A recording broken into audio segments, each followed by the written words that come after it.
Hello everyone, I hope you're doing well. Before we dive into the gist, please do me a favor. Like this video, hit the subscribe button, and turn on the notification bell so you don't miss any update. Now, let's get straight into what's happening with that headline. See what Simon has pulled off from prison. This is big. So here's what we know now. Simon in this story is Simon Ekpa, a controversial activist and self-styled leader linked to the Biafra separatist movement. Recently, a Finnish court sentenced him to 6 years in prison on multiple charges.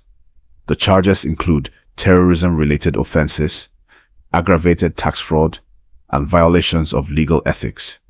The court found that between August 2021 and November 2024, he used his influence to incite violence in Nigeria's southeast and allegedly helped supply weapons, explosives, etc.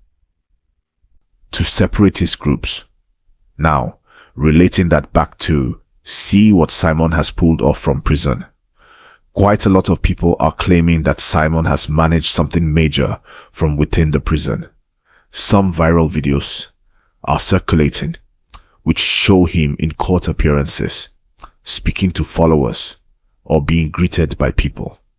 These clips are being shared with captions suggesting he's free, or that there's been some spectacular rescue or release. But experts and fact-checkers are cautioning those claims are misleading. For example, Fact Check Hub looked into one video that was shared widely, saying Simon was released, see how his followers celebrated. But they found that the footage was from a previous court session, not a post-release event. Even though he seems visible in some clips, that does not confirm freedom. He's still legally in custody in Finland under the recent sentence. So, what could pulled off from prison refer to? Here are possible interpretations. He might have communicated messages, directives, or speeches by lawyers or intermediaries, making it look like he's still active. He might have evidence or appeals in motion behind the scenes. Or those claims are part of a publicity push by his supporters to influence perception. Let's reflect. When someone imprisoned still has influence among followers, setting narratives or controlling elements of their movement, people will always interpret that as a dramatic move from prison. It may not always be physical escape. It could be political, messaging, or legal strategies. Now, what does this mean for Nigeria? First, the sentencing is seen by many as a significant victory for Nigeria's fight against violent separatism. The government and military have publicly applauded the Finnish judicial process. Secondly, supporters of Simon and the Biafra movement will likely intensify narratives of oppression, martyrdom, or resistance. We can expect more videos, claims, and counterclaims. This will keep the story alive. Third, if Simon or his legal team manage to win an appeal or secure some mitigation, that could reignite debates about sovereignty, justice, and foreign jurisdiction. Now, here's a related thought I want you to chew on. How much power does social media give to imprisoned leaders? In Nigeria, we've seen cases where people behind bars are still able to command influence through calls recorded by lawyers, messages posted by proxies, or supporters doing the outreach. So when you see a video circulated with claims like Simon has pulled off something big from prison, always ask, where was the video made? When? By whom? What's the evidence of release or escape? Because sometimes narratives are stronger than facts. Also, keep in mind, believing everything you see online can be dangerous. Misinformation spreads fast. What looks like freedom may just be a court session clip or a staged scene. Let me leave you with this. The Simon Ekpa story is still far from over. The Finnish court sentence is strong, but the appeals process could shift things. His supporters will push back, and Nigerians will pay close attention. If you want me to break down his legal case, walk you through his movement structure, or show how Nigeria's government might respond next, just let me know. Meanwhile, don't forget to like this video, subscribe, and share your thoughts in the comments. What do you think Simon pulled off from prison? And is it real or just hype? Now, let's go deeper into this Simon story, because it's not just about one man. It's about influence, perception, and how narratives can shape public opinion in Nigeria. Even from prison, Simon Ekpa's name is still trending across social media platforms. From X, formerly Twitter, to Facebook, YouTube, and TikTok. People are reacting in two very different ways. Some are celebrating him like a hero, saying he's still controlling things from prison. Others are warning that what's going on might be pure misinformation, a way to keep his followers hopeful and the movement alive. One thing is clear: Simon knows how to use media. Before his imprisonment, he was already good at controlling narratives, posting videos, issuing statements, and using live broadcasts to reach thousands. Now, even though he's in a Finnish prison, new posts and statements keep surfacing online. This is what has made people say, see what Simon has pulled off from prison. This is big, but when you think about it critically, it might not be Simon himself recording or sending anything. It could be his team or loyal followers who still have access to his channels and communication platforms. They might be the ones continuing the online broadcasts in his name to keep the audience engaged. That's how powerful image and branding can be. When your supporters can carry your message, even while you're not physically there. And this kind of thing doesn't just happen with Simon alone. Around the world, many activists or controversial figures still maintain some control from behind bars, through their lawyers, through family, or through coded messages that get interpreted publicly. What matters is how the story is told and who is telling it. Now, bringing it back home to Nigeria. This situation teaches us something about information control. The moment a news like this breaks, see what Simon has done from prison. It spreads faster than wildfire. People don't wait to verify. They just share it.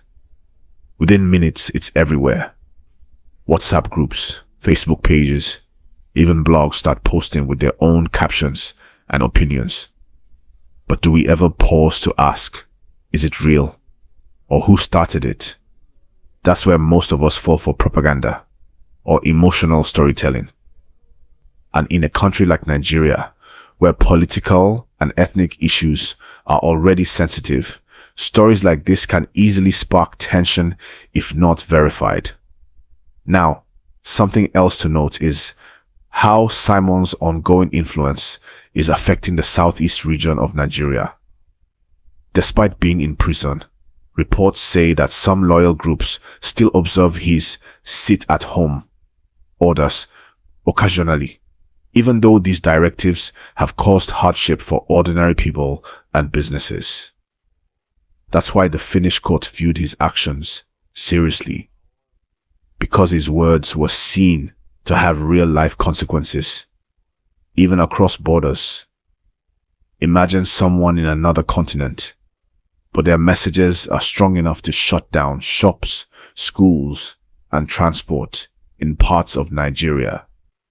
That's the level of digital power we're talking about here. And that's also why the authorities are watching how his communication continues, even while he's imprisoned. But here's what makes the situation even more interesting. Some of his followers are claiming that he has managed to send a message from prison, saying he's planning something big for his people soon. They call it the big move. Nobody knows exactly what it means yet, whether it's a new appeal, a protest call, or just an emotional rallying point, but it's spreading. This kind of thing builds suspense and keeps his followers loyal. Now, let's think about the psychology behind it.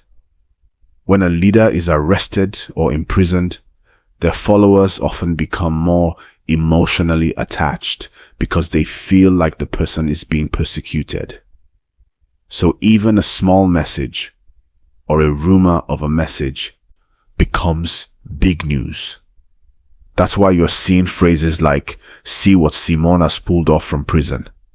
This is big, trending everywhere. The truth is, the big part is not necessarily about an action. It's about the impact. He's still managing to stay relevant, and that's powerful. But let's be honest, beyond the headlines, we should also think about what's next for Nigeria.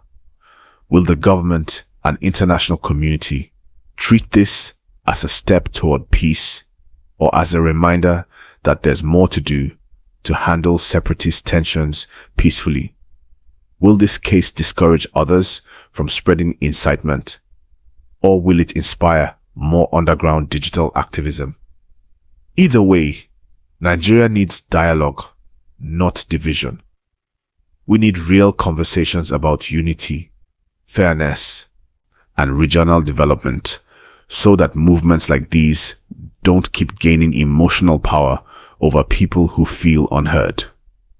So, as we wrap this part up, let's be clear. Simon Ekpa is still in Finnish custody, serving a 6-year sentence.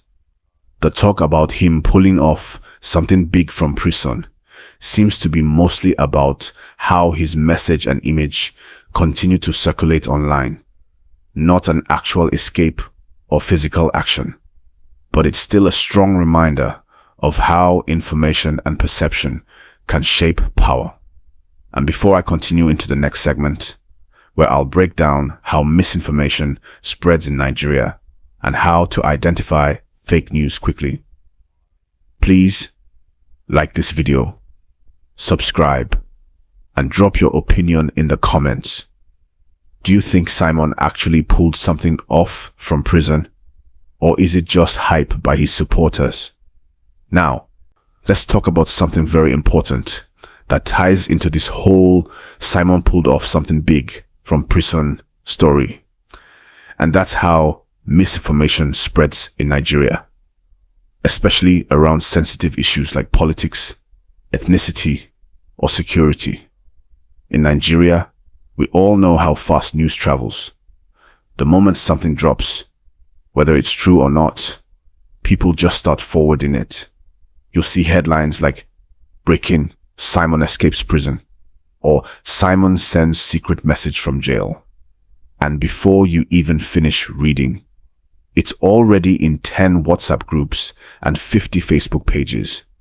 But when you check the source, there's often no clear evidence, no official statement, no confirmation from Finnish authorities, nothing verifiable. That's how confusion begins. Someone makes a voice note or a video, adds some dramatic tone, and people believe it immediately because it aligns with what they want to hear. Some people genuinely love Simon and believe in what he stands for. So when they see something that paints him as victorious or powerful, they don't question it. They celebrate it. But that's exactly how misinformation keeps spreading. And it's not just Simon's case. The same thing happens in Nigerian politics every time there's a big event. For instance, during elections, you'll hear different versions of the same story. INEC has announced result. INEC has cancelled result. INEC chairman arrested. All at once. Then later, none of them turn out to be true. That's why, as Nigerians, we must start learning to verify things before sharing. If something sounds too dramatic or too good to be true, pause first.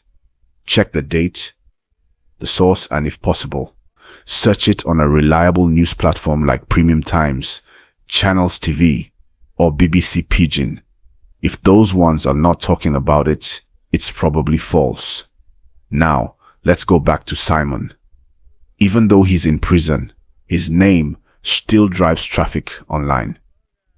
That means bloggers and influencers can easily use his story to attract clicks and views. So when they post, see what Simon pulled off from prison. This is big. They know it will go viral because it sounds mysterious. People love gist, especially gist that sounds secret or shocking. And that's another reason you should always be careful online. Because sometimes headlines are written to make you click, not to inform you. They call it clickbait. Once you click, they've made their money from ads, whether the story is true or not.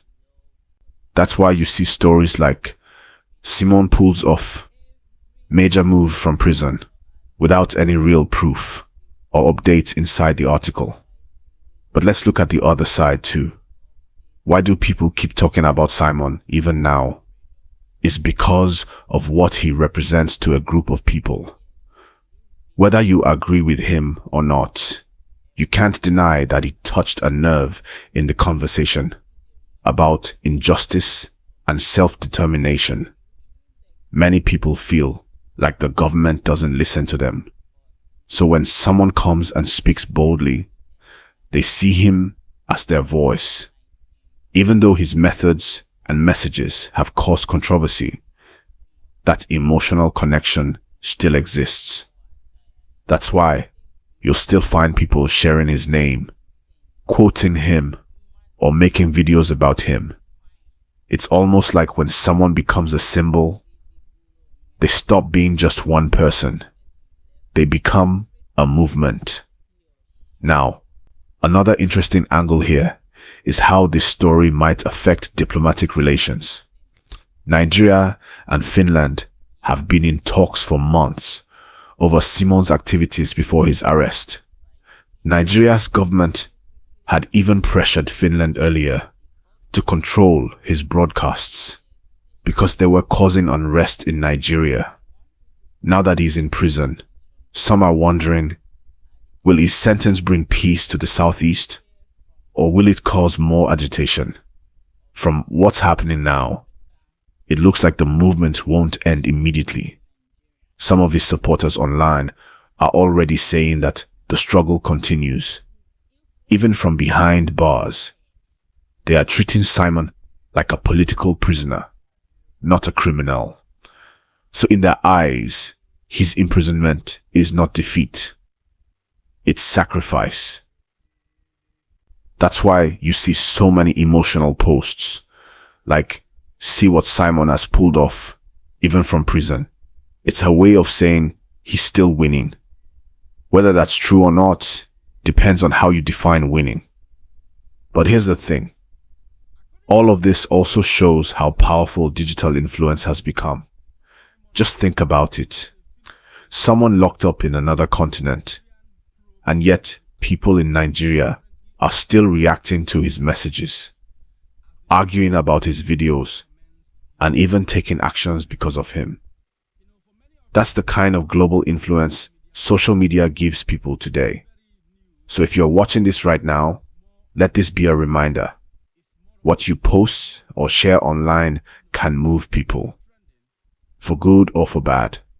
That's why everyone, whether you're a journalist, influencer, or just a normal user, needs to be responsible online. Because misinformation can cause real-life damage.